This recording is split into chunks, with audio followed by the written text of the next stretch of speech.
Assalamualaikum warahmatullahi wabarakatuh. Perkenalkan, nama saya Leonardi Pasaribu.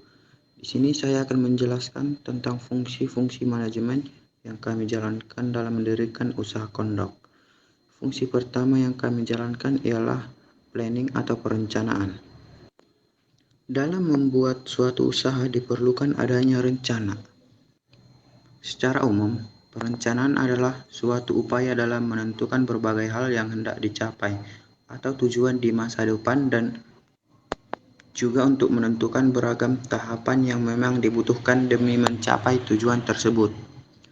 Menurut Profesor George R. Terry, planning adalah suatu tindakan memilih dan menghubungkan suatu faktor dengan menggunakan anggapan-anggapan dan merumuskan aktivitas-aktivitas yang dianggap perlu untuk tujuan yang diinginkan.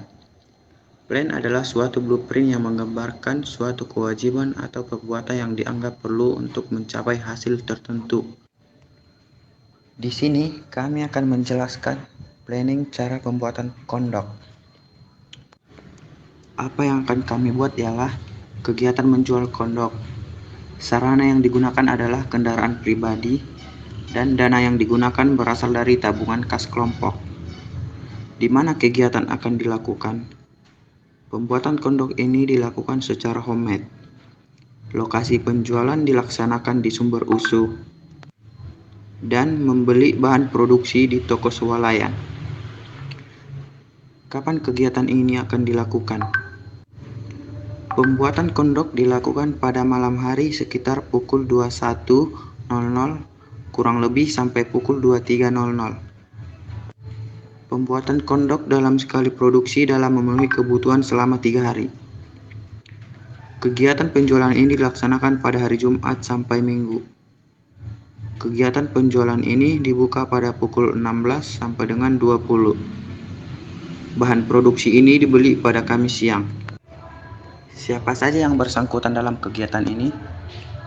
Seluruh anggota kelompok berpartisipasi dalam kegiatan produksi dan penjualan. Target pembeli dalam penjualan ini adalah mahasiswa dan orang-orang yang berminat.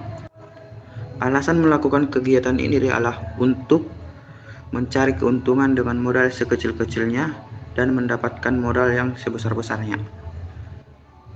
Menambah pengalaman dalam berbisnis. Bagaimana kegiatan ini dilakukan? Bahan-bahan yang diperlukan ialah 1. 150 buah sosis dengan jumlah harga 300.000, 2. 15 kg tepung terigu dengan harga Rp100.000, 3. 3 kg tepung panir dengan harga Rp21.000, 4. 10 liter minyak goreng dengan harga Rp80.000, 5. 1 kg garam dengan harga Rp10.000, dan 6. 2 kg gula dengan harga Rp20.000. Total semua harga bahan yang diperlukan ialah sebesar Rp531.000. Kami akan menjual kondok per pieces seharga Rp10.000. Jadi, kami menargetkan selama 3 hari berjualan, kondok kami terjual sebanyak 150 pieces. Dari target tersebut, kami akan memperoleh penghasilan sebesar Rp1.500.000. Dari penghasilan tersebut, kami akan memperoleh laba bersih sebesar Rp969.000. Yang kedua, organizing. Organisasi adalah salah satu sarana untuk mencapai tujuan perusahaan melalui pelaksanaan fungsi-fungsi manajemen yang dilakukan seorang pemimpin dengan organisasi yang tercipta di perusahaan yang bersangkutan. Jadi, keberhasilan perusahaan tergantung pada organisasi, terutama struktur organisasi yang dianut. Pengertian organisasi menurut para ahli. 1. Menurut Stephen P. Robbins, 2001. Organisasi merupakan gabungan unit sosial yang mempunyai anggota 2 orang atau lebih yang dikoordinasikan untuk mencapai sejumlah tujuan. Yang kedua, menurut Gibson 1997, menjelaskan bahwa pengertian organisasi merupakan satu kesatuan yang memungkinkan masyarakat mencapai suatu tujuan yang tidak dapat dicapai melalui tindakan individu secara terpisah. Struktur organisasi fungsional, yaitu Leonardi Pasaribu sebagai ketua, Alia Naira sebagai bendahara, Maharinisa sebagai sekretaris, Mutiara Bellatrix dan Melenita Anfrida sebagai bagian produksi. Assalamualaikum warahmatullahi wabarakatuh. Perkenalkan, nama saya Melenita Anfrida. Di sini saya akan menjelaskan tentang controlling dan proses-proses controlling.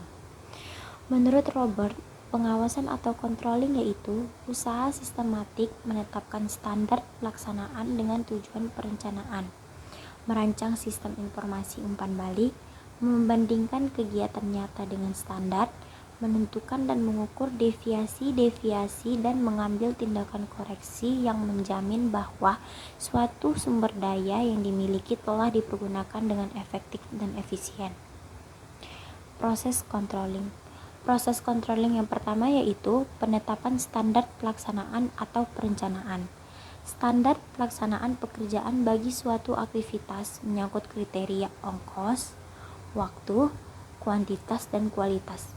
Tipe bentuk standar yang umum adalah A. Standar fisik meliputi kuantitas barang atau jasa, jumlah langganan atau kualitas produk. B. Standar moneter yang ditunjukkan dalam rupiah dan mencangkup biaya tenaga kerja dan penjualan, laba kantor, pendapatan penjualan, dan lain-lain. C. Standar waktu meliputi kecepatan produksi atau batas waktu suatu pekerjaan harus diselesaikan. Proses controlling yang kedua yaitu penentuan pengukuran pelaksanaan kegiatan. Penentuan standar akan sia-sia bila tidak disertai berbagai cara untuk mengukur pelaksanaan kegiatan nyata. Oleh karena itu, tahap kedua dalam pengendalian adalah menentukan pengukuran pelaksanaan kegiatan secara tepat. Yang ketiga, proses controlling yaitu pengukuran pelaksanaan kegiatan. Setelah frekuensi pengukuran dan sistem monitoring ditentukan, pengukuran pelaksanaan dilakukan sebagai proses yang berulang-ulang dan terus-menerus.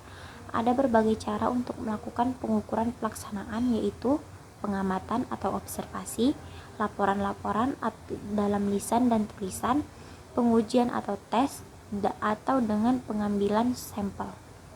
Proses controlling yang keempat ada pembandingan pelaksanaan dengan standar dan analisa penyimpangan. Tahap kritis dari proses pengawasan adalah membandingkan pelaksanaan nyata dengan pelaksanaan yang direncanakan atau standar yang telah ditetapkan. Proses controlling yang kelima yaitu pengembalian tindakan koreksi bila diperlukan. Bila hasil analisa menunjukkan perlunya tindakan koreksi, tindakan ini harus diambil. Tindakan koreksi mungkin berupa A. Mengubah standar mulu-mulu atau barangkali terlalu tinggi atau terlalu rendah. B. Mengubah pengukuran pelaksanaan. C. Mengubah cara dalam menganalisa dan menginterpretasikan penyimpangan-penyimpangan. Assalamualaikum warahmatullahi wabarakatuh. Perkenalkan, saya Maharani Salva Lubis. Di sini saya akan menjelaskan tentang staffing. Staffing atau penataan staf merupakan salah satu fungsi dari manajemen yang berhubungan dengan pengadaan atau rekrutmen, penataan, pelatihan, dan pengembangan para karyawan. Fungsi staffing sebenarnya hampir sama dengan fungsi organizing dalam manajemen SDM. Staffing menurut para ahli, yang pertama, menurut R. Duane dan J. Clifton tahun 1989, staffing merupakan proses formal dari memastikan bahwa organisasi mempunyai sumber daya berijazah atau memenuhi syarat untuk mendekati tujuan dan mewakili sumber hidup dari setiap perusahaan. Dan yang kedua, menurut John tahun 1984, staffing dapat diartikan sebagai suatu proses untuk mengisi pekerjaan dengan orang yang tepat. Hal ini merupakan bagian dari tugas manajer organisasi, dan ini merupakan seni dari penempatan orang-orang yang berijazah atau memenuhi syarat dan antusias ke dalam posisi jabatan pekerjaan yang ditawarkan. Seleksi yang dilakukan untuk penerimaan karyawan baru ada beberapa cara. Yang pertama, melakukan training selama 1 minggu, memiliki keahlian dalam bidang memasak, pendidikan minimal tamat SMA sederajat, mampu melayani customer dengan baik, mampu untuk bekerja sama dalam tim, memiliki sifat rajin dan pembersih, wawancara, kedisiplinan, jujur dan bertanggung jawab. Yang terakhir, memiliki pengalaman dalam berdagang. 4. Directing. Pengarahan adalah suatu proses pembimbing, pemberi petunjuk, dan instruksi kepada bawahan agar mereka bekerja sesuai dengan rencana yang telah ditetapkan. Dalam hal ini, George R. Terry 1986 mengemukakan bahwa pengarahan merupakan usaha menggerakkan anggota-anggota kelompok sedemikian rupa sehingga mereka berkeinginan dan berusaha untuk mencapai sasaran-sasaran perusahaan dan sasaran anggota-anggota perusahaan tersebut. Oleh karena para anggota itu juga ingin mencapai sasaran-sasaran tersebut.